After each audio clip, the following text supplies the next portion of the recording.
KSS. The Americas are home to many impressive animals, but by far its two most impressive large cats are the Puma and the Jaguar, while Cougars, also known as mountain lions or Pumas, are usually associated with North America. Jaguars, in contrast, are usually more associated with the South. Because of this, it is inevitable that these two large cats will occasionally interact. So, what happens when these two awesome apex predators meet up? Are they friends, enemies, or something a little more complicated? And most importantly, what happens when these two creatures do fight? Who usually comes out on top? Well, let's cue the overly dramatic intro and figure it out. Music. So for starters, where exactly can you find both these big cats sharing the same habitat at?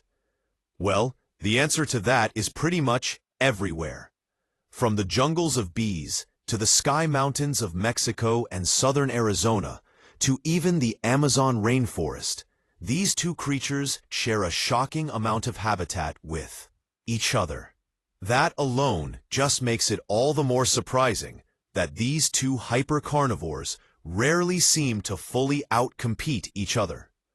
This is mainly because jaguars typically prefer to go after larger prey, and they're also a lot more willing to go after reptilian prey in areas which happen to be more rainforesty.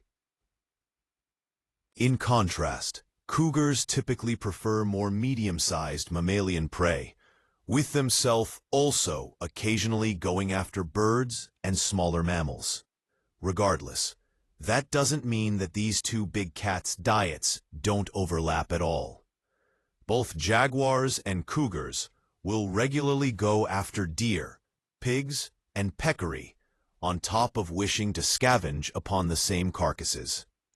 So, how exactly do these two avoid running into each other while they're hunting? Well, you see, it actually has a lot to do with timing. While both these large cats can be quite territorial, they can also be just as cryptic. Because of this, in order to avoid each other, they do what is called niche partitioning. While most predatory competitors will niche partition by going after different prey items, jaguars and pumas actually niche partition in a very different way, that being the times of day in which they choose to be active at when they do share habitat. In Ecuador, a study found where jaguar and puma ranges overlap, that jaguars tend to be more active during the daytime, while pumas tend to be more active at night.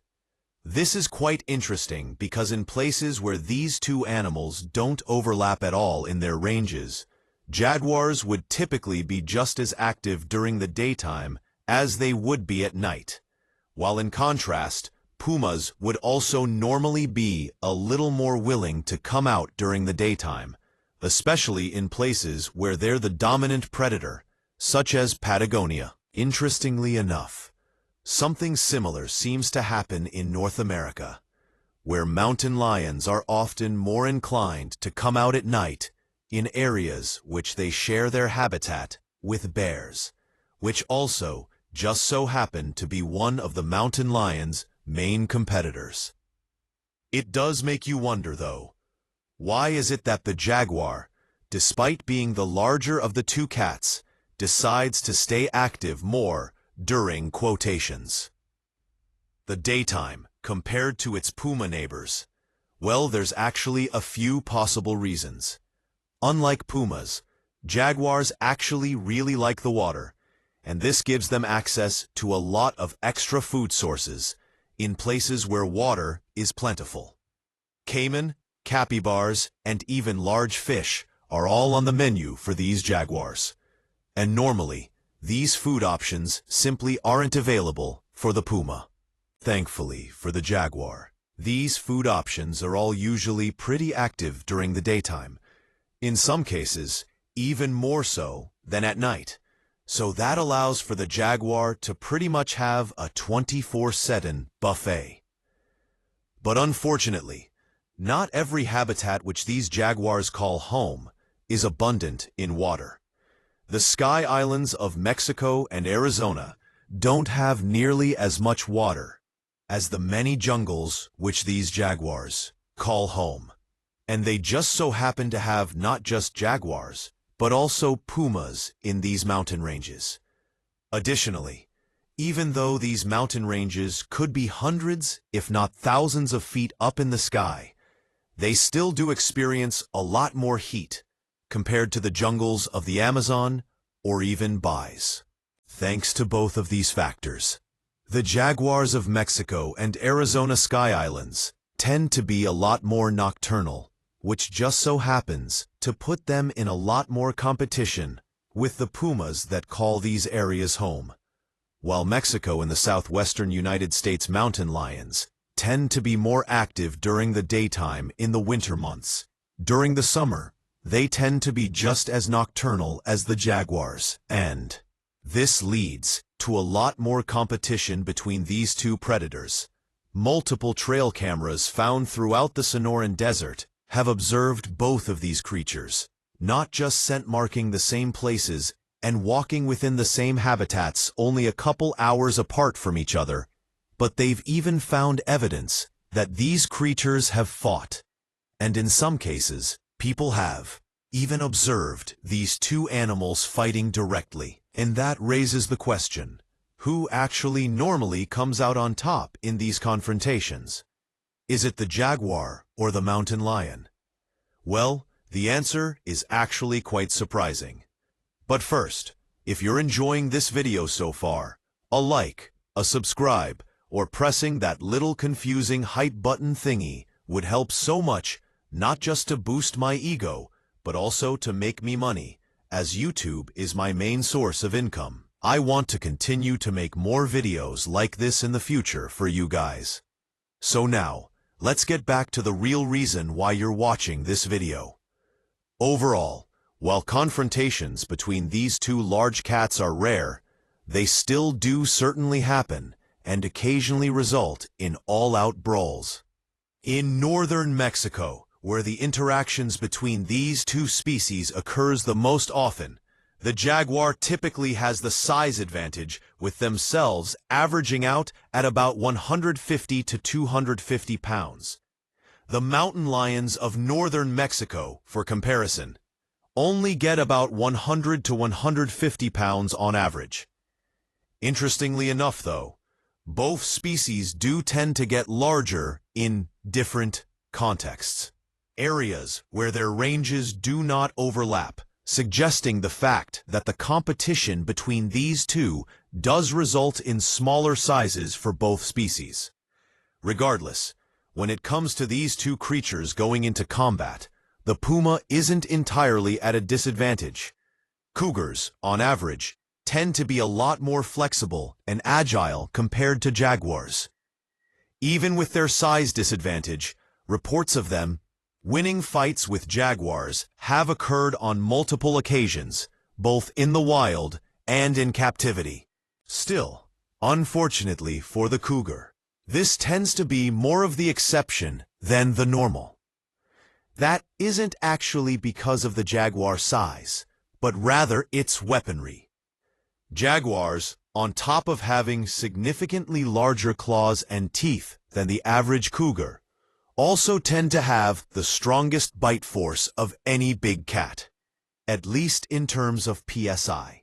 Luckily for the jaguar, this weaponry advantage usually allows for them to win most confrontations when they do happen to fight really any sort of cat, especially pumas. That still doesn't always mean that the jaguars, the dominant species everywhere where these two creatures share habitat with each other. Pumas, cougars, mountain lions, whatever you want to call them, tend to adapt a lot more to urban life compared to jaguars. While jaguars almost always avoid civilization, pumas oftentimes go directly into it. This, in many cases, has not just allowed for amazing photos like these to occur, but it's also allowed for the pumas to access a whole new slew of prey sources that come directly from us. It has also allowed for these pumas to avoid competition with other predators that tend not to adapt as well to urban life, including jaguars. As stated before, pumas on average tend to be the most successful in the northernmost and southernmost parts of their range, where they tend to have less competition with other predators, including jaguars. This has allowed for them to balloon in size in these areas and also abundance. In Patagonia in particular, these pumas could get up to 200 pounds and can be found regularly hunting guanos with no competition thanks to the lack of jaguars. Similarly, in the deepest parts of the Brazilian Amazon, where pumas simply can't be found, jaguars tend not just to get larger on average, but they also tend to have much smaller home ranges, leading to much denser populations compared to what they would have in other parts of the world where they have to coexist with pumas. At least for the jaguars, having another predator around isn't always a bad thing. While incredibly rare, jaguars have been known to hunt other predatory mammals, including both bears and cougars. Even though this behavior isn't common, it still is beneficial to the larger jaguars, which share their habitat with other predators. After all, by eating other predators, you're not just removing competition, but you're also giving yourself another large food source, which can help you to live another day. Still, these two creatures aren't always enemies. When raised together at a young age in captivity, they could actually grow up and get along perfectly fine with each other. Regardless, what we should all be thankful for is the fact that neither mountain lions nor jaguars normally see people as a food source. Unlike their other big cat cousins, jaguars tend to prefer to avoid people entirely. Similarly, even though they aren't true big cats, pumas also tend to prefer to avoid people when given the chance, even if not to the same degree as the jaguar. Despite these two creatures not really being the best of friends, in actuality, they still want nothing to do with each other. Unfortunately, due to habitat loss, human-wildlife conflicts with both the jaguar and the puma are becoming increasingly common across both their ranges. This has not just led to more people having to deal with both these large cats, but also these large cats coming into more conflicts with each other, as they no longer have the same amount of habitat that they would have had only 100 years ago. Hopefully, through videos like these, we could help to spread more awareness about not just how amazing both these large cats are, but also how much we need to protect them for future generations to come. Now, with that being said, if you enjoyed this video, please feel free to like and subscribe, cause I try to make animal mini documentaries every single week. So please help me out in any way you can. And hopefully by doing that, I'll be able to see you and maybe, if I'm lucky, even one of these large cats in the wild in the future. But in the meantime, goodbye.